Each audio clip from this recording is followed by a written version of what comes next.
Welcome to the Career Coffee Chat podcast. I'm your host, Aaron Urban, certified career strategist and executive coach, removing career roadblocks so you can achieve more impact, influence, and income. If you are asking yourself, what does it take to be seen on LinkedIn? You're in the right place. Welcome to Career Coffee Chat. And today we'll discuss what's new and what's trending when it matters to stand out into your target market and your target clients and your target profession on the largest professional platform in the world, LinkedIn. I'm your host, Aaron Urban, and I'm a certified career strategist and executive coach. And what I do is I help driven, experienced professionals remove career roadblocks so you can achieve more impact, influence, and income. And now it may come as no surprise to you that we all need to be the entrepreneurs of our careers. And most importantly, what we'll talk about is how to leverage LinkedIn, particularly what's new and what's changing, because as we all know, the only constant in the universe is change, and LinkedIn subscribes to that policy. So if you're just tuning in, please say hi, say where you're from. I'd love to welcome you to the show because it's important to me that you get the most out of this content, particularly as it pertains to your career path and your journey. So don't be shy. Go ahead and put your name in the chat or in the comments or any questions that you have as I go throughout the show and share with you some of these top trends, what's new and what matters when it comes to standing out on LinkedIn. Particularly whether you're a job seeker or whether you are currently employed, not really looking for new opportunities, but want to make sure that your LinkedIn profile does stand out when you need it. Because ideally, we don't want to necessarily have to wait until we really need that job to be standing out on this critical platform. Now, based on what I've learned and the current trends and workplace shifts that we're experiencing right now, many professionals are finding it very difficult and very different strategies are needed to elevate our careers, particularly based on what we're experiencing now versus over a year ago. For example, if you are currently in transition and you're in between jobs and you're looking for a new role and you're not on LinkedIn, you're missing out on a major opportunity to connect with potential recruiters or getting those recruiters to connect with you for those ideal jobs that you're looking for. Now, you may be thinking to yourself, I'm happy where I'm at. I don't really need a new job. You definitely want to be on LinkedIn regardless. Now, I know we get busy, we get caught up, and we're not necessarily thinking about our LinkedIn profiles when we're busy at work.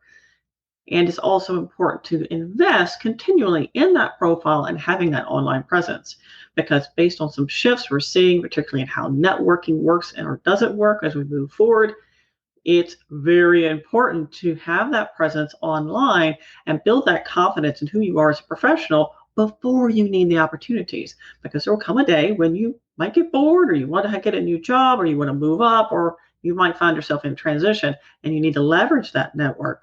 How are you better able to do that than if you already have that network developed and that online presence established on LinkedIn? So ideally, what we're looking for here is for people to reach out to you before you need those opportunities. Great to see you, Sanella, tuning in from Sugar Land, Texas. Lovely to see you on your show. Hi, Frederick. He's tuning in from Belgium. Thank you for tuning into the show. I'm very excited to share with you today about how to discover why recruiters may miss your profile. That's right. If we're not leveraging some key tactics, we're finding out that some profiles are dropping out of recruiter searches altogether. Why does that happen? And most importantly, how to stop that from happening. We'll also talk about how to reveal what recruiters really look at and why. We'll also talk about some top pitfalls some professionals fall into when it talks about elevating your professional presence online and overcoming common struggles to elevate your profile. Now, as I mentioned before, ideally, what we want is people to reach out to us for opportunities way before we actually need them. And with the clients I work with, what we do is we elevate our online presence with those clients, we elevate their online presence, and recruiters, potential hiring managers, people that they're connected to, start reaching out to them for opportunities way before they actually need an opportunity. And that's the sweet spot. That's where we want to be. That's where we want to have our profile working for us and generating that attention and attraction, even though we're not necessarily in transition. Now, for people who are actively in transition, of course you want this. So what we'll be talking about is some best practices What actually matters to stand out on LinkedIn? Now, oftentimes we've heard that, oh, just develop your network. All jobs are found through networking. Not so much anymore. Actually, networking is evolving, and we're still trying to see how that's going to play out, particularly with the introduction of more AR and VR, which is augmented reality and virtual reality in the future of work. But right now, networking is awkward when it comes to online presence. While still we're starting to transition out of the pandemic, still early days. We'll have to see how that plays out. But networking is changing and how it impacts how we find, source, and vet opportunities for our career growth. It's equally as important now to build your online presence because whether you like it or not, the future is digital. And if you do not have an online presence, the chances of you disappearing is high. So we definitely want to have that online presence. With that said, we have LinkedIn, which is great. It's the #1 professional platform in the world. And LinkedIn changes all the time. So how can we keep up with what we need to do or what we don't need? That's what we'll talk about today. Now, this may be interesting for you to hear, particularly if you're looking for a new job. Based on current statistics, more professionals receive job offers through LinkedIn more than ever. So now more than ever, people are being reached out to by recruiters to receive jobs. So if that's not happening for you, then you're in the right place because we'll talk about why that may not be happening for you and how you can fix it. Now, it's critical to learn how to stand out on LinkedIn and leverage your profile because as we move into the future of work, we already are in a vastly digital space and more companies are pushing for that presence online. A lot of companies will not be going back to in-person work. They'll be continuing forward with remote work because it doesn't take a vast leap of imagination to understand they're saving a lot of money by not having people in offices. How do you stand out? The best way to do this is to leverage some of the tactics many entrepreneurs actually use to elevate their presence and get seen by their ideal clients. So just think of it this way. You're the entrepreneur of your career. And moving forward, I encourage everybody to be the entrepreneur of their careers. And what you want to do is you want to attract the attention of those decision makers in your target career path. So you want to definitely elevate your influence, elevate your presence online. After all, because it's so important for you to be the entrepreneur of your career, now for the foreseeable future, you'll be able to leverage these same tactics. So what we'll talk about is today, what those tactics are, what's trending, what's new. So let's get started. I have 5 top tactics for you. 5, not 4, not 3, 5. So we've got a lot to go through. If you have any questions, be sure to pop them in the chat or the comments and I'll answer them. Number 1 is focus on your outcomes first. Now, what do I mean by that? Typically, we tend to focus on proving how awesome we are, how many certifications we have, or we have an MBA, blah, blah, blah, blah, blah. Now, that's not important, okay? I'm not saying, oh, throw that out. Don't bother to mention it. No, don't do that. But what we need to do is focus on the outcomes we will deliver to the people we want to hire us. And we don't normally do this on our profiles and our resumes. So instead of discussing how many years of experience you have or simply listing what you did under various positions you've held, create outcome-driven statements to help hiring managers understand what their ROI is for hiring you in the first place. It costs money to onboard new people, and hiring managers want to see how you will deliver results. So it's important to talk about the results you will deliver. Now you may be thinking, oh gosh, I don't have all those dollars and cents. I'm not just talking about dollars and cents and percentages here. In fact, it's probably not a good idea to share dollars and cents on LinkedIn because it's a public platform. So I recommend you shy away from that. Instead, focus on percentages if it's relevant for you. But what I'm really talking about here is how to present the expertise you deliver in a concrete outcome. So let's just say, for example, you're a professional that as a result of the work you do, it grows the business. Or maybe it reduces operational waste. So that's an outcome as a result of the work you do. So think of that. What is the result of the expertise you do? Not only do you want to mention that expertise, but you also want to mention the result or the outcome of that expertise. So when you apply your expertise and certifications, credentials, and experience, what is the result of that? And can you target that to something very punchy And I would have to say, have a descriptor, right? So you don't want to have a biography about, oh, I do all these things. This is how this happens. And here's all the details. No one's going to read that. So we need to have it almost like a billboard. What is the outcome? What is the result they can expect? Is that business growth? Is that reducing operational waste? Is that better customer service? What is it? A better client experience? Increased marketing reach? Whatever that is for you, be comfortable with discussing that. Because when you look at an entrepreneur, a good entrepreneur who's savvy and successful in their business on LinkedIn, you will probably notice that they talk about outcomes. Take, for example, my tagline: more influence, more impact, more income. That's what you get as a result of working with me. I don't talk about, oh, I have a certification in this, and I'm certified in leadership development, and I have a certification in leadership psychology. Oh, and I'm IEQ and extended disc. You're bored already. You're already asleep or grabbing for your next cup of coffee. People don't really care about your certifications as much as they care what your outcomes will be. Then they care about your certification. So it's outcomes first, certifications, experience next. But oftentimes we lead with all the stuff and we don't talk about what we deliver. I think there was a phrase, those who can't teach, or they get lots of certifications. Now that's fading a little bit, but we want to lead with the outcomes we can deliver. That's very important. Now, where do we do this? Good question. Where do we talk about our outcomes? Whether that's operational cost reduction, whether that's business growth, whether that's enhanced client experience, whatever that looks like for you as a result of that awesome expertise that you will also talk about, and you will lead with your outcomes first. So we don't think about it that way. We got it all backwards most of the time. We lead with all our certifications and education experience, and then at the very end, we talk about our outcomes. Now, move that to the front. And that entices people to then want to learn more about you.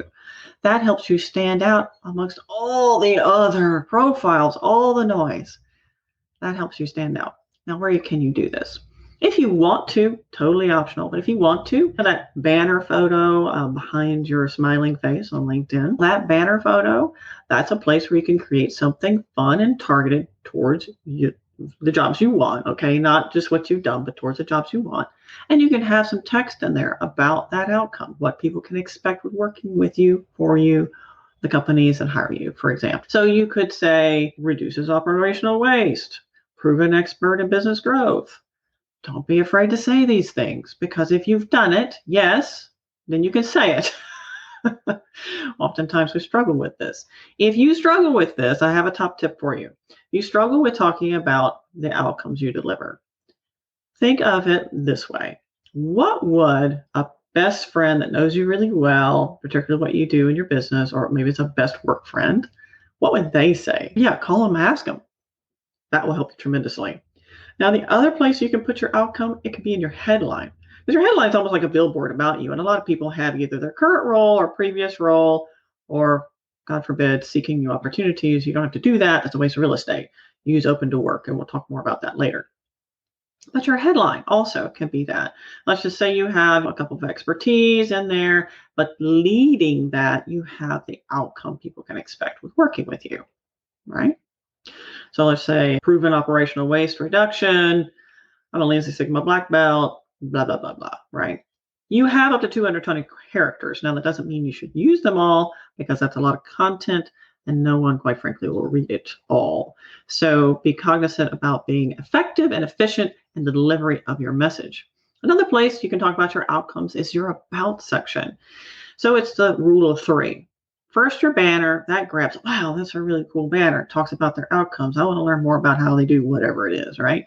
And then they look at your headline. That's a consistent message. So you have the message there, then you bring that message into your headline, and then you explain more about how you deliver that awesome outcome in your about section.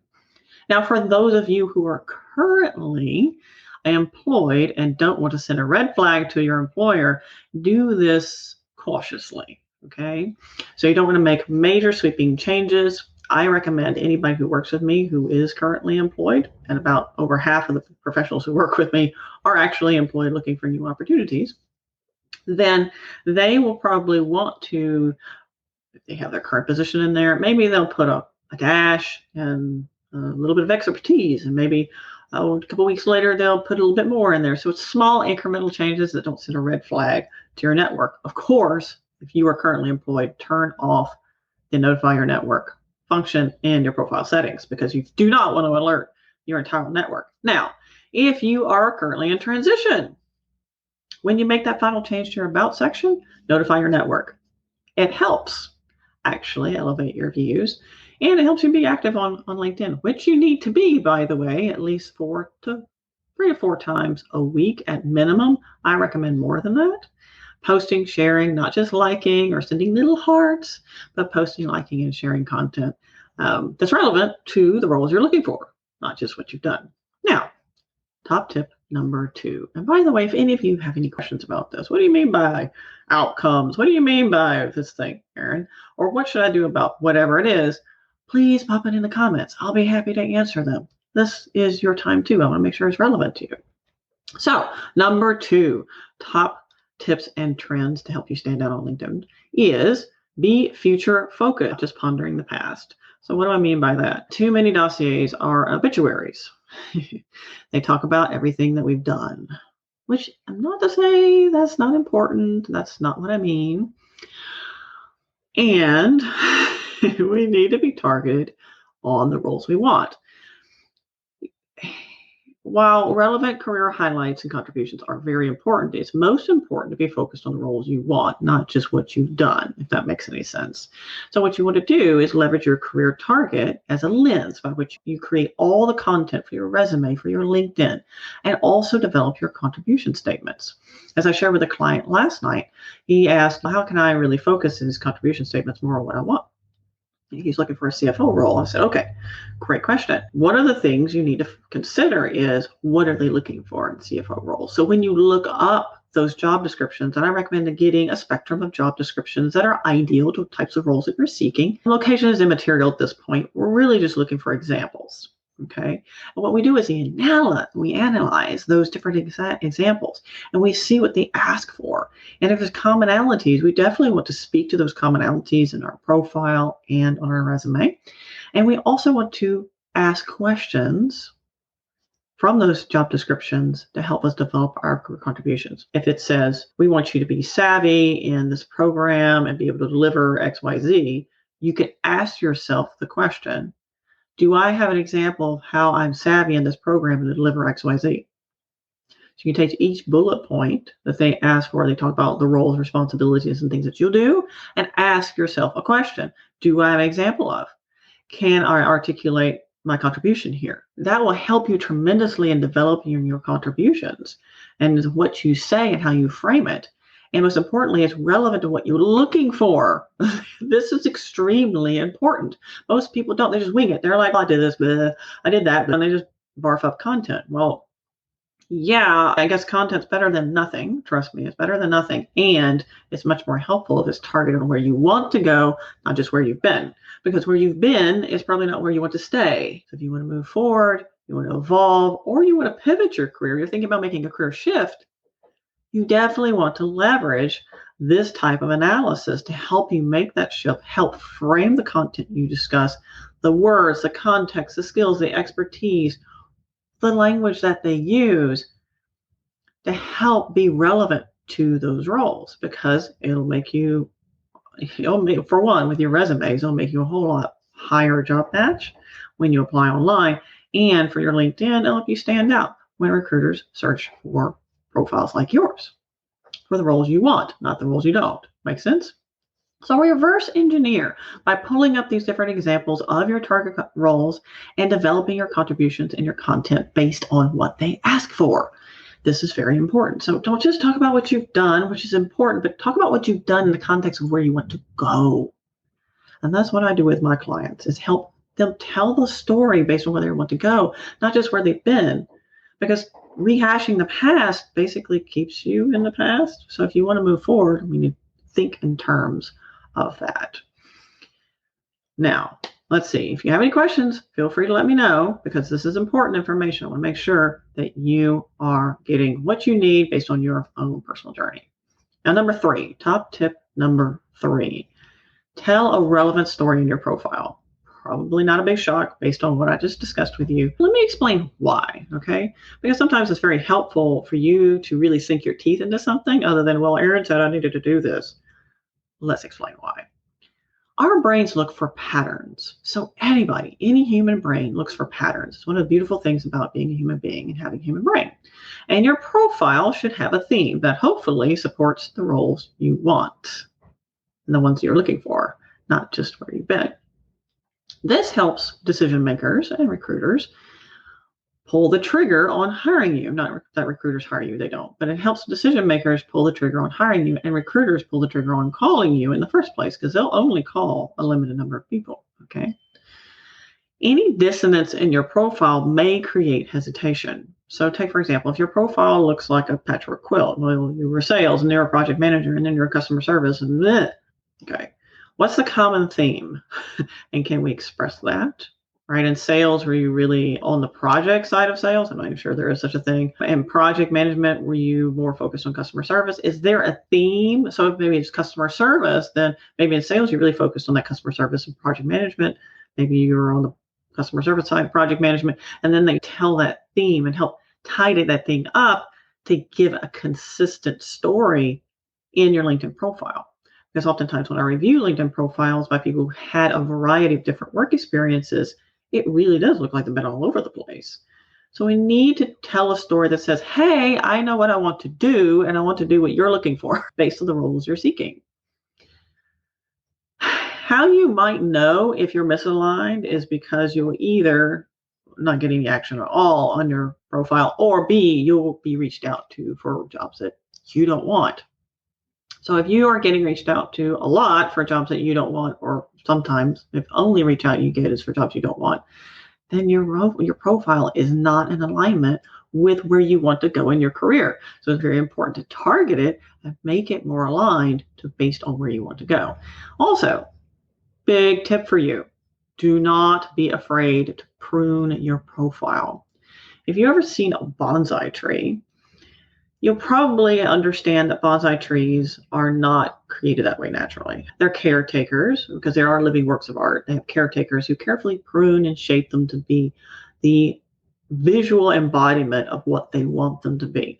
That's like your LinkedIn profile. It's up to you to prune and shape that LinkedIn profile to be the embodiment of what you want to be and where you want to go in your career. You don't have to hold on to everything just because you've done it. Make sense? And another top tip, as I told my client yesterday, no one has a microscope into your career history. Within reason, it's okay to estimate and express it in the terms of where you want to go, as long as it's true and authentic to you. Make sense?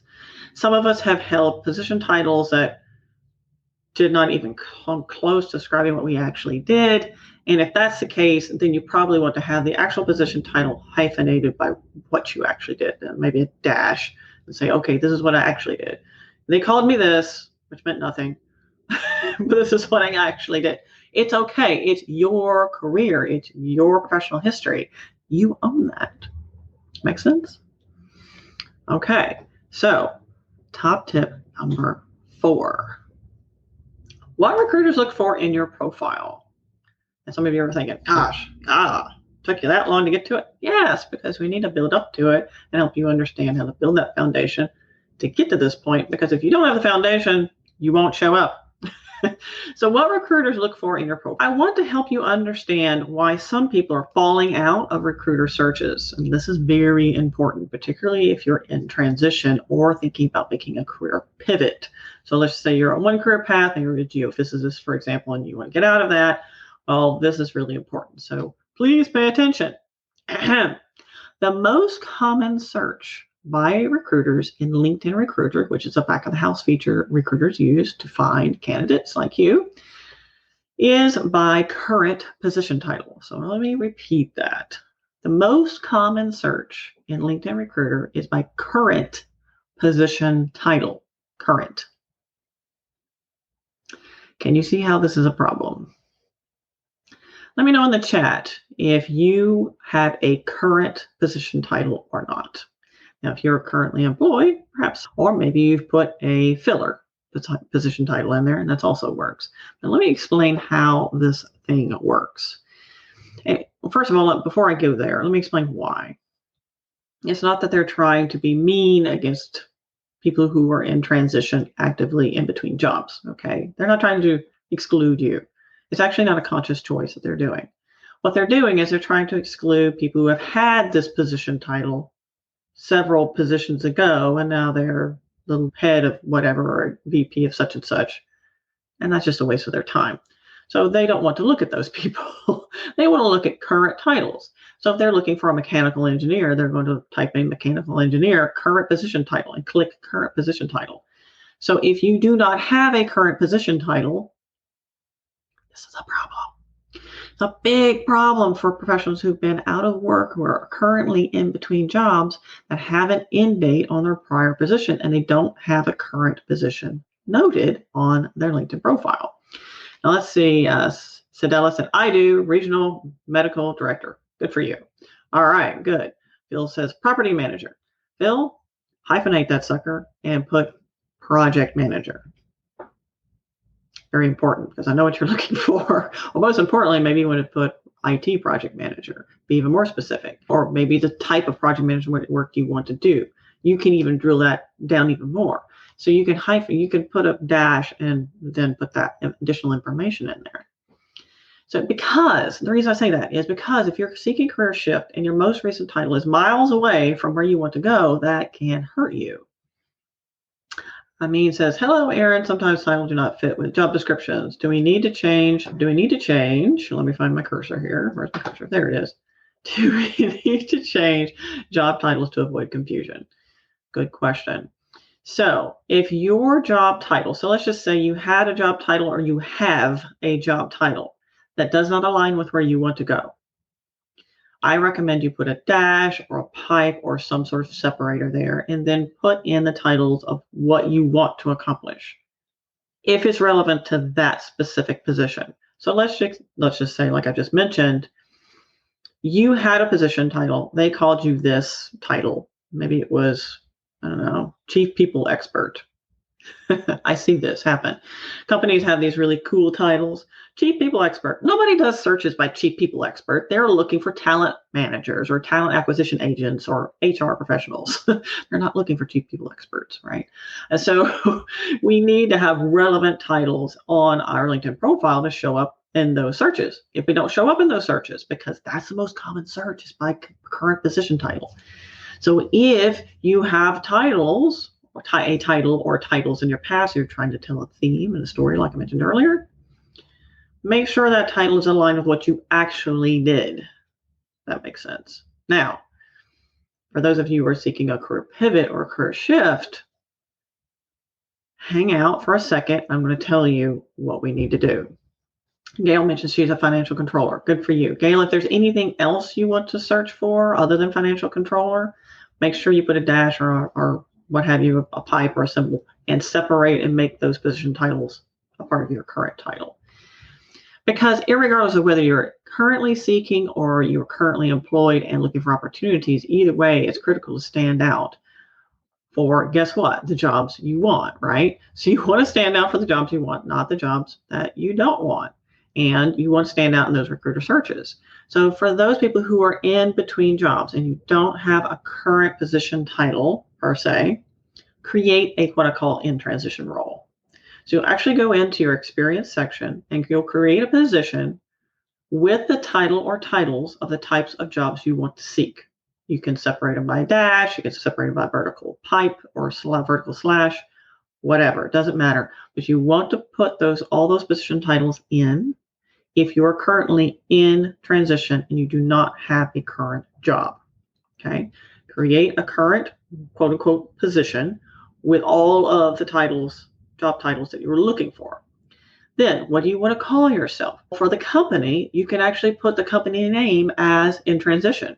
So you're telling a true story. You're not being inauthentic and trying to say, oh, I have a job, but you really don't. You can put it in transition. And then you can put a description. So oftentimes under experience sections, under positions, you can just have a descriptor about that position.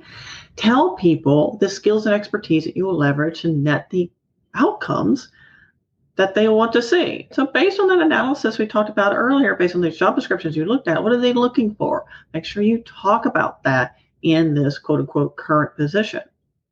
Now, for those of you who are currently employed but looking, take a deep breath. It'll be okay. We have to be a little bit more cautious about how we approach this. We can't just change your current position title that much.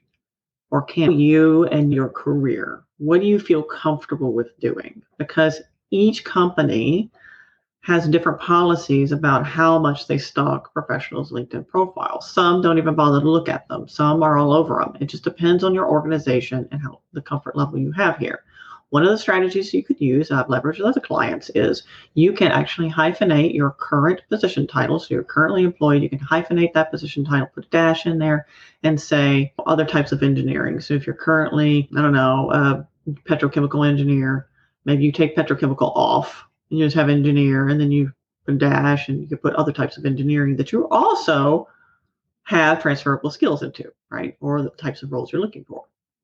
Or you could say engineer, energy, renewables, blah, blah, blah, blah, blah, if you're thinking about making this shift, if you feel comfortable doing that, okay? Sometimes people don't feel comfortable doing that, so you have to be a little bit more circumspect about it.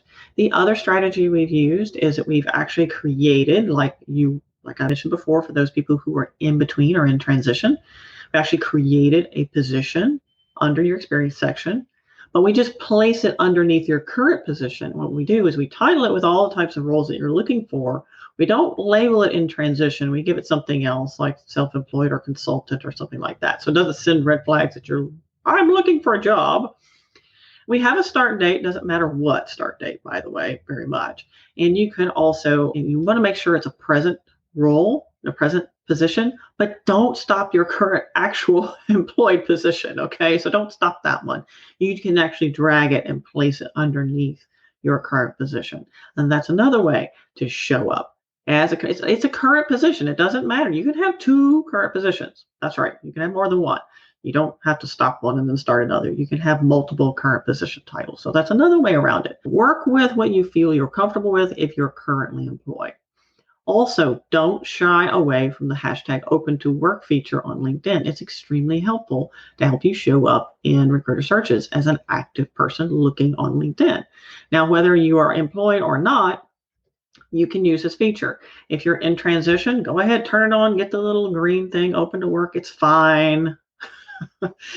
If there's one kind of silver lining from all of this craziness that we've been through over the past year or so, the stigma of those people being actively in transition is fading tremendously. It would be very weird for somebody to go, so why is it you haven't been employed for this year?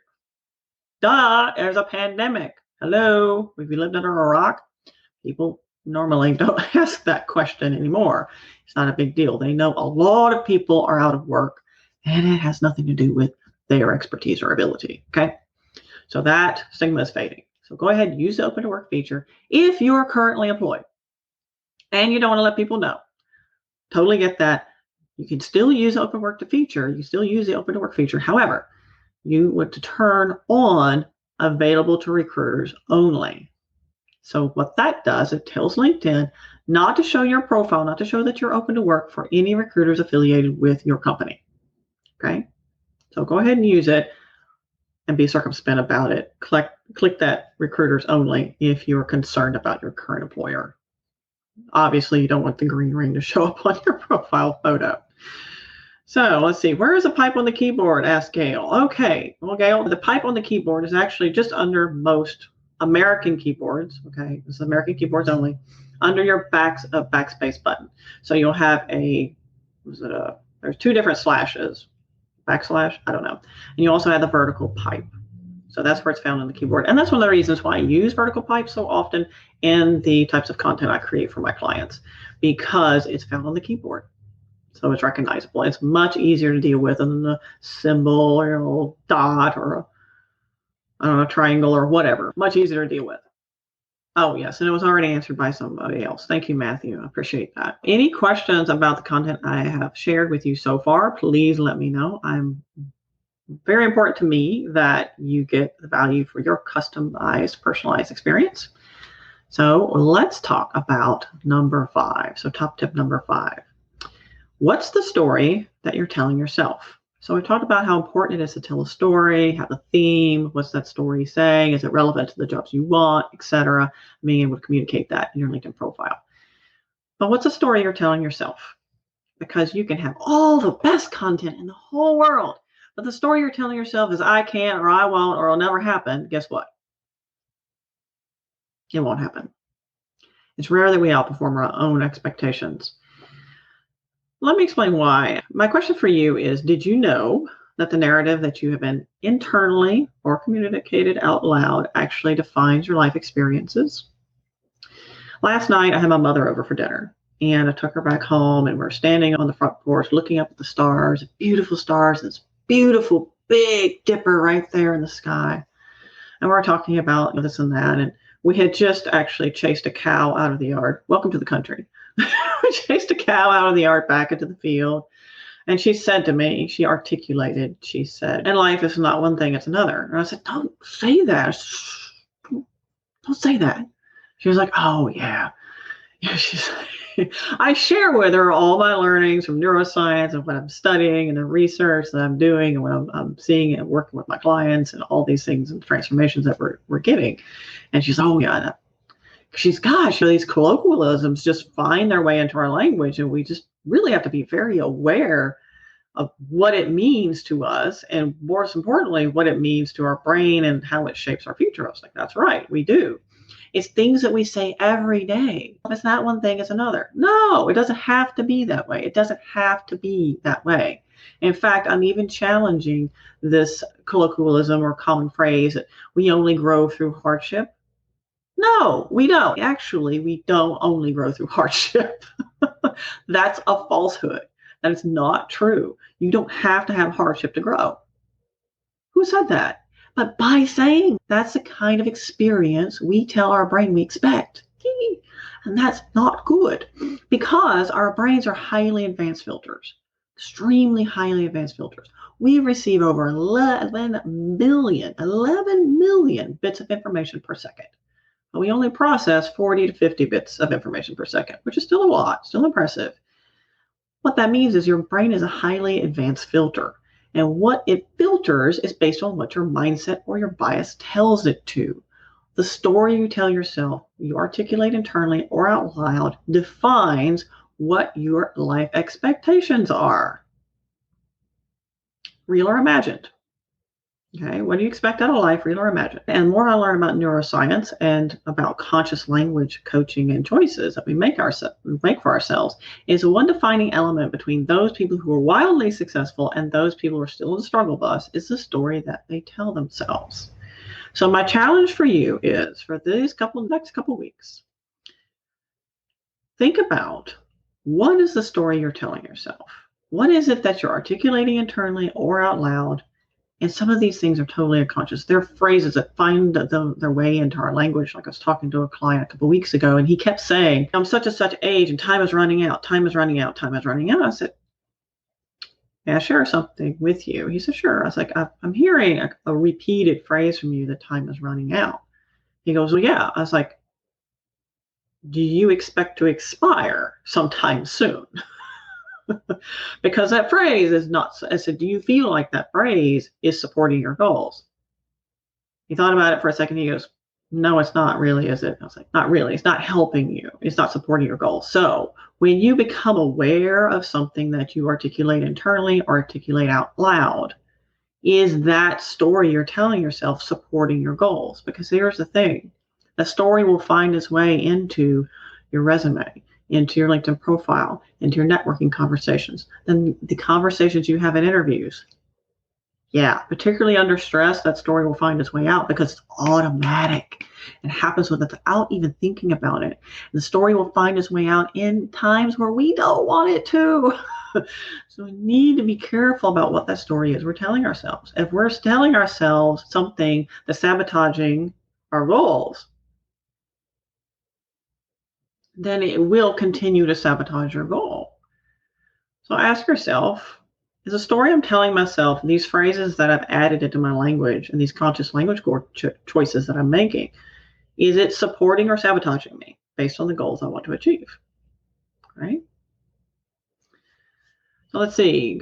Going back to Sadella said here, she said, I'm a big believer in manifesting what you speak. So be careful what you say. Absolutely. Be careful what you say to you, because your list is very important to be aware of this. Because when I work with clients, the number one stumbling block is always career contributions. Talking about what we've done based on where we want to go, articulating that, yes, we do have impact. Yes, we do have influence. Yes, we have done good things. It's okay to have done good things. Because, and inevitably, we start peeling back the layers of the onion. Inevitably, the reason why they struggle with this is because the story, the narrative they have, the labels, the conscious choices they have, the framework around who they are, tells them that it's not okay to accept over a certain amount of happiness, abundance, success in their life. We all put limitations on how much happiness, success, and abundance we'll actually accept in our lives and our careers. So we have to be careful about what language we use internally or externally. And how are we framing that? And what do we believe? And is it a false or true label? Oftentimes these are false labels.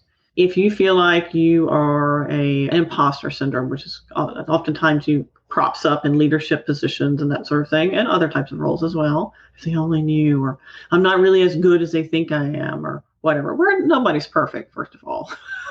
We all have something to learn, and that's a wonderful thing. It gives us something to look forward to, something to evolve and grow into. That's a good thing.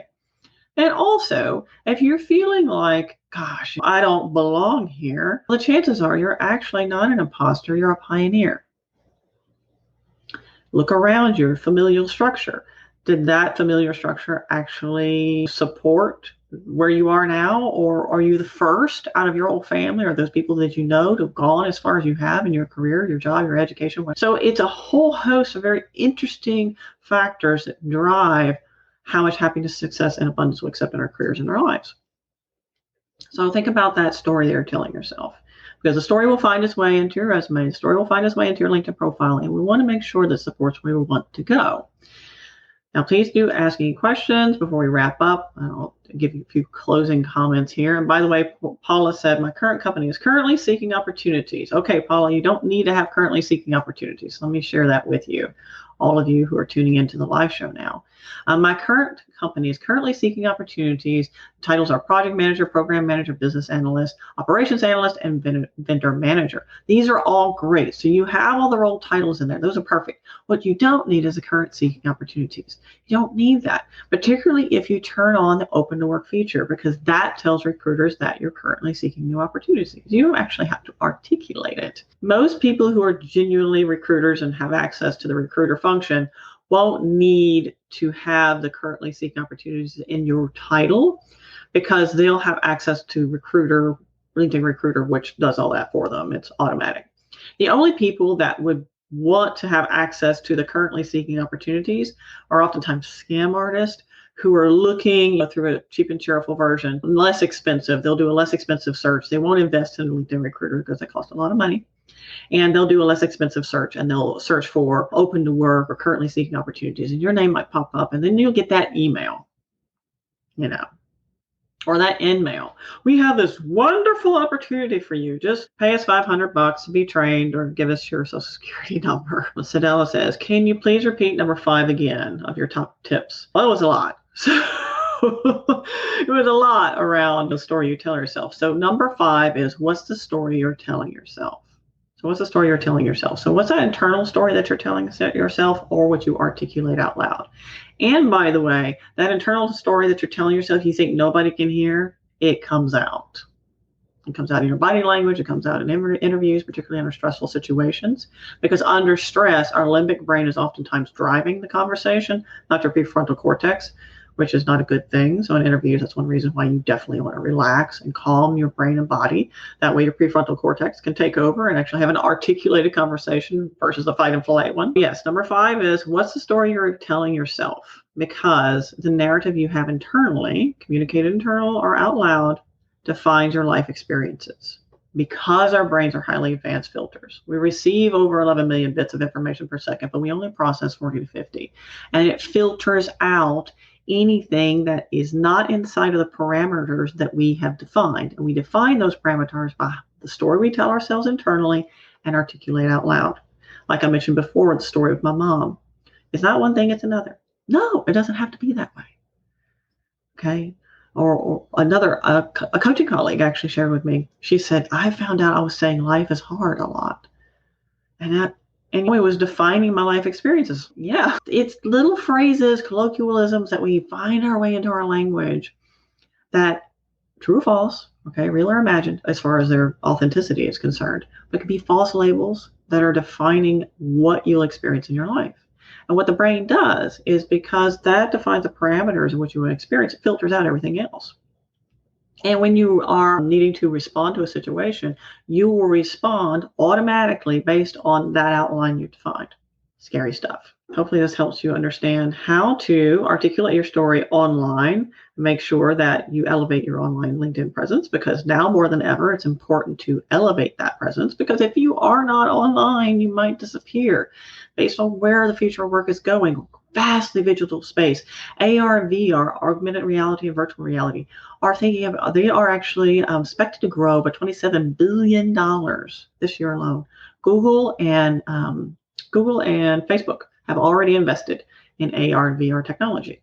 And one of the reasons is because the virtual experience is so difficult to really get to know somebody, to build a relationship, a network, or those in at work meetings. So you don't get that in-person experience. And they're trying to recreate that in-person experience without being in person, because many companies will not go back to the way it was. Okay, let's just get that out of your head. If you're thinking it's going to go back to the way it was, it's not. Okay, once a pandemic is quote unquote over, we're out of this, it's not going back to the way it was. It will be different. And we're still evolving and seeing how that will change. There'll be some blended models, some at work, some at home, but a lot more virtual reality, a lot more virtual work environments. That's why people are investing in virtual reality. Now, this is a theory, okay, total theory based on my knowledge, my research that I've done. Is not proven and not based on any quote unquote fact other than what I extrapolate based on this data. But I theorize in the next 5 to 6 years, maybe less, you never know. Technology is taking off like a rocket, and the rate of innovation is so fast now. 5 to 6 years, when you want to go to work, you will don your virtual reality headset and all the other accoutrements, sync with your avatar online. It's coming. So we want to have an online presence, because if nothing else you get out of this is well over 95% of recruiters leverage LinkedIn to source and vet ideal candidates over and above applying through traditional means, online applications, and the like. They may look at those, but because they don't understand ATS very well either, oftentimes, some do, some vast majority don't. They will look on LinkedIn using LinkedIn Recruiter as well. So you want to have that online presence elevated. So expect more on that in months to come, more on the narrative we're telling ourselves and articulating out loud, how that's driving our outcomes, because all the research I'm doing with all my coaching clients is definitive. The difference between those people who are wildly successful and those people who are still on the struggle bus is the story you tell yourself. That conscious language choice defines our life experiences. It's been a pleasure talking to all of you today, sharing this information. Very excited about where we're going with Career Coffee Chat. If you would love to please tune into Career Coffee Chat podcast. If you're currently listening to the podcast, give us a like, give us a thumbs up, or give us a nice rating, depending on the platform you're engaging with. If you're looking at the Career Coffee Chat live replay, the video replay later, please say, hey, hashtag replay. Here I am, who I am, where I'm tuning in from, and here's my questions. I will be notified, and I will get back to you. Until next time, ta-ta for now, and elevate your career. Thank you for tuning in on the Career Coffee Chat podcast. It's been a pleasure. Feel free to reach out to me. My email is coacheurban@gmail.com, or tweet at coacheurban, Instagram, coach.eurban, or reach out to my Facebook group, Elevate Your Career. So I'd love to learn more about you, hear your insights, and what questions you have. You can find out more about me at coachyurban.com. And don't forget, please do reach out on LinkedIn. You can find me at Erin Urban. Until next time, cheers. Here's to caffeinating your career.